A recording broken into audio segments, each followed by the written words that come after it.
Welcome to Mindset Mondays, the weekly bite-sized podcast designed to build a happier, healthier headspace. Think of it as a learning snack for your morning commute to set your week up right. I'm Mark Holloway, and today I want to talk to you about something that probably makes at least half of you slightly roll your eyes.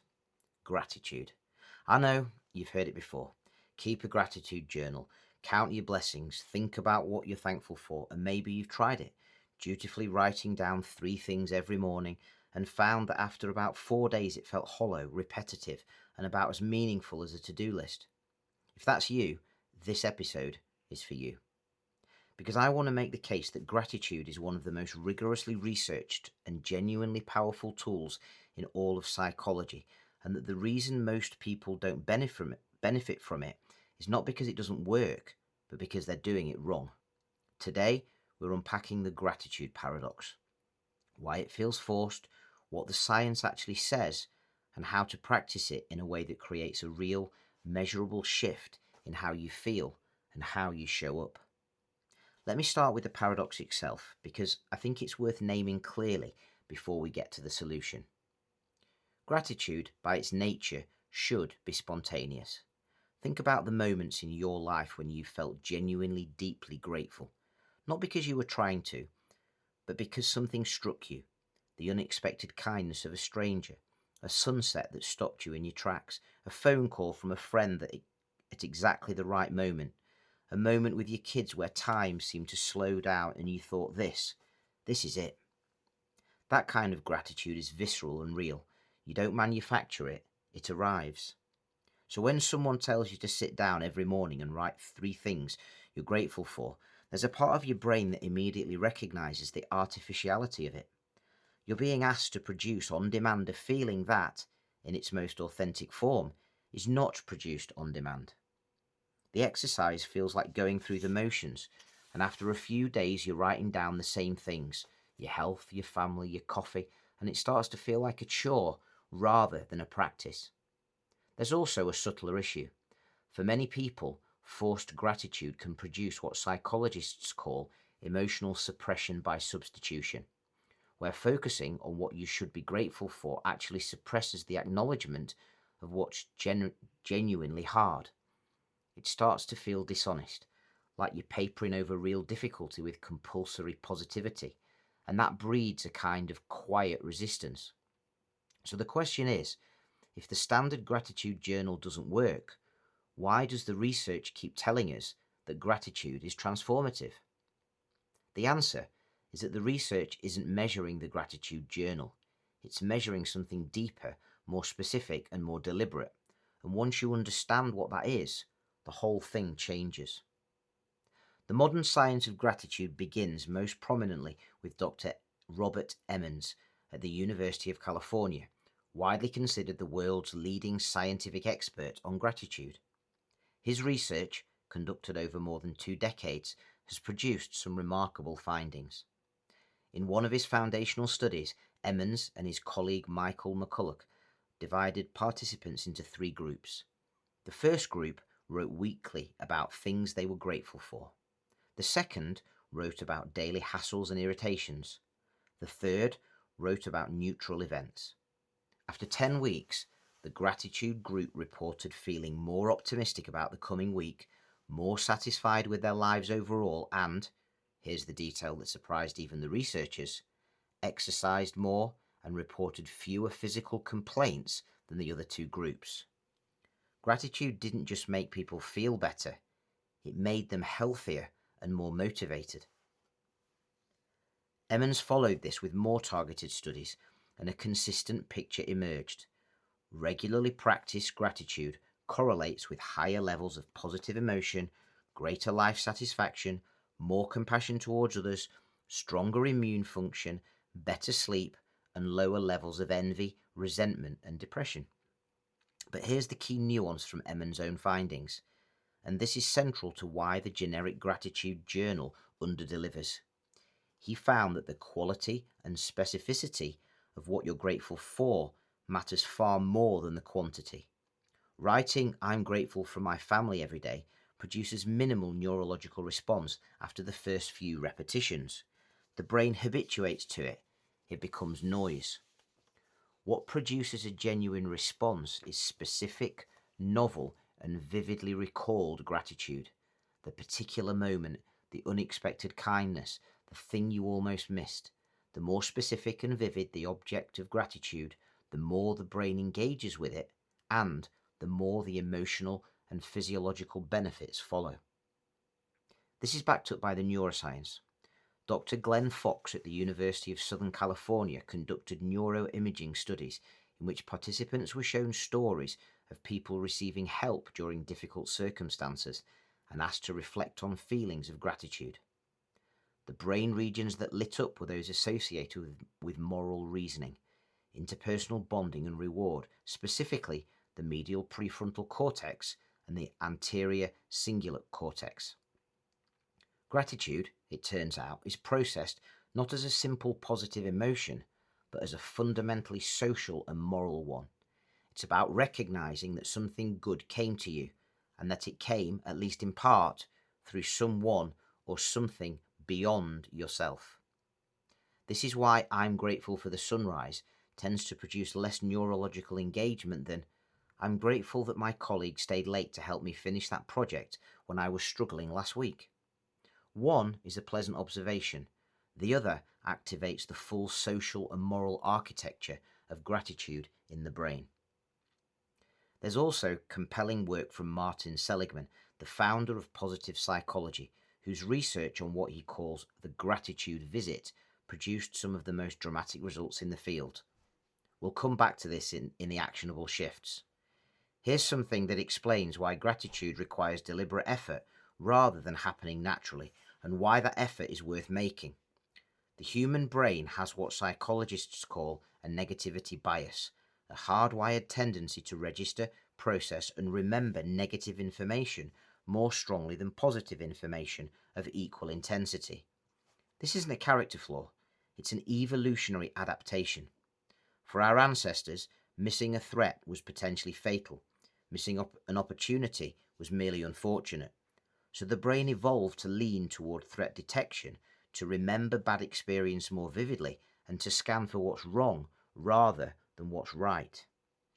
The psychologist Rick Hanson, author of Hardwiring Happiness, describes it beautifully. The brain is like Velcro for negative experiences and Teflon for positive ones. Positive experiences, unless we consciously attend to them, slide off. Negative ones stick. This means that without intentional effort, our default experience is one that underweighs the good and overweighs the difficult. Not because our lives are bad, but because that's the factory setting. Gratitude practice, done properly, is the deliberate act of counteracting this bias. It's not pretending that negative things don't exist. It's ensuring that the good things actually get registered, processed, and encoded in long-term memory, rather than sliding straight off the Teflon. Hanson's research suggests that it takes approximately 20 to 30 seconds of sustained focus attention on a positive experience for it to transfer from short to long-term memory and begin building new neural pathways. Most of us give positive moments a second or two of acknowledgement before we move on. We're leaving enormous amounts of well-being on the table. And gratitude isn't weakness. It isn't naivety, it's neurological maintenance. Let me bring this to life with some real examples, because gratitude as a serious practice shows up in some unexpected places. Oprah Winfrey has spoken publicly and repeatedly about her gratitude journal as one of the most important, consistent practices in her adult life. Crucially, she's described the shift from generic to specific.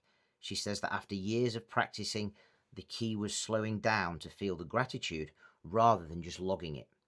She said, "Be thankful for what you have. You'll end up having more. If you concentrate on what you don't have, you will never have enough." Marcus Aurelius, the Roman emperor and Stoic philosopher we touched on in recent episodes, used his private journals, the Meditations, in significant part as an exercise in deliberate appreciation. He regularly wrote about specific people he was grateful to, what he had learned from them, how they had shaped him. He listed his teachers, his mentors, his father, his adopted father, with specific qualities he values. He was, in effect, doing a daily specificity-focused gratitude practice 2,000 years before the neuroscience caught up with why it works. Ariana Huffington, founder of the Huffington Post and later Thrive Global, experienced a dramatic turning point when she collapsed from exhaustion in 2007, a curveball that forced her to completely reassess how she was living. She has since spoken extensively about how gratitude became a cornerstone of her daily well-being practice and built it into the culture she created at Thrive Global. For her, it was less about feeling good and more about reconnecting with what actually mattered, stripped of the noise. LeBron James, widely considered one of the greatest basketball players of all time, has spoken in interviews about his daily routine of gratitude and visualization. He credits the mental and emotional side of his preparation, including gratitude, as a significant part of what has allowed him to sustain elite performance across 2 decades. When you're operating at that level, the margins come from the mental game. What's interesting across all these examples is that none of them are treating gratitude as a feel-good exercise. It's a serious, deliberate, consistent practice, something they protect and return to, regardless of how things are going. So let me give you the practical principles, the difference between gratitude that works and gratitude that doesn't. Principle 1, be specific. Don't write, I'm grateful for my health. Write, I'm grateful that my body let me walk into the park this morning and notice the cold air and the quiet. Don't write, I'm grateful for my team. Write, I'm grateful that Sarah took the time to explain that process to me and when she didn't have to, and that it made my afternoon significantly less stressful. Specificity activates the full neurological response. Generality doesn't. Principle 2, go for depth over frequency. Emmons' research found that writing fewer entries with more depth, perhaps 2 or 3 times a week rather than daily, produced better outcomes than daily superficial entries. The brain habituates to frequency. What it doesn't habituate to is genuine novelty and vividness. Less often, but more meaningful. Principle 3, savor it. Rick Hanson's 20 to 30 second rule. When you write something down, or when a good moment occurs, stay with it. Don't note it and move on. Let the feeling develop. Breathe into it. Give your brain the time it needs to actually encode the experience. Principle 4, include people. Because gratitude is a social and moral emotion, practices that involve other people tend to produce stronger effects than ones that are purely internal. Noticing the specific things other people have done for you and really feeling the significance of that activates more of the brain's gratitude architecture. Principle 5, include novelty. Consciously look for things you haven't been grateful for before. New moments, small things, things that you almost missed. The brain is drawn to novelty, and a gratitude practice that constantly refreshes what it's attending to stays alive rather than becoming rote. So, here are your 2 mindset shifts for this week, and both of these are rooted directly in the research. Mindset shift 1, the specificity upgrade. If you already have a gratitude practice, upgrade it this week. Throw out, I'm grateful for my family, and go at least 3 layers deeper. Who specifically? What did they do specifically? And when did it happen specifically? How did it make you feel in that moment? If you don't have a practice, start here. Not daily, 3 times this week. Set a timer for 5 minutes. Write one thing you're genuinely grateful for with as much specific detail as you can recall. Then stay with it for 30 seconds after you've written it. Feel it rather than just noting it. That's the whole practice. One thing, 3 times with depth and savor. By the end of the week, you'll have 3 vivid, meaningful moments encoded in your long-term memory rather than sliding off the Teflon. That's not nothing. Over weeks and months, it compounds significantly. Mindset shift 2, the gratitude visit.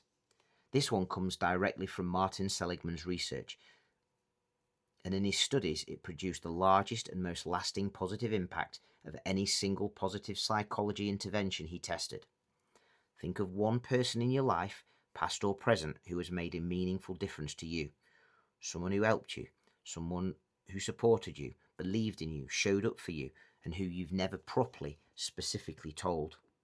Write them a short note, not a generic thanks for everything, but a specific, heartfelt paragraph describing what they did, why it mattered, and what difference it made to your life. Then, and this is the powerful part, if it's at all possible, deliver it to them in person.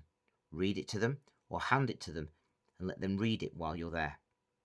Seligman found that people who completed a gratitude visit reported significantly increased happiness and reduced depressive symptoms for up to a month after the exercise, one of the longest lasting effects of any single intervention in positive psychology research. You don't have to do it in person if that's not possible. A phone call or a message still carries significant weight, but the research is clear. The act of expressing specific, sincere gratitude to another person is more powerful than any internal journaling practice. This week, write the note, send it or deliver it, and notice what it does, not just for them, but for you. So let's bring this to conclusion. Gratitude isn't a wellness cliche. It's one of the most rigorously evidenced practices in psychology, linked to better health, better sleep, stronger relationships, greater resilience, and meaningfully higher life satisfaction. The reason most people don't experience those benefits is that they're doing a surface version of the practice rather than the real thing. The real thing is specific, it's deep, it's savoured rather than logged, and it involves other people. Your brain is wired to let the good stuff slide off and let the difficult stuff stick. Gratitude is the intentional act of reversing that default, not through denial of what's hard, but through deliberate, sustained attention to what's genuinely good. This week, do the specificity upgrade, write the gratitude visit note.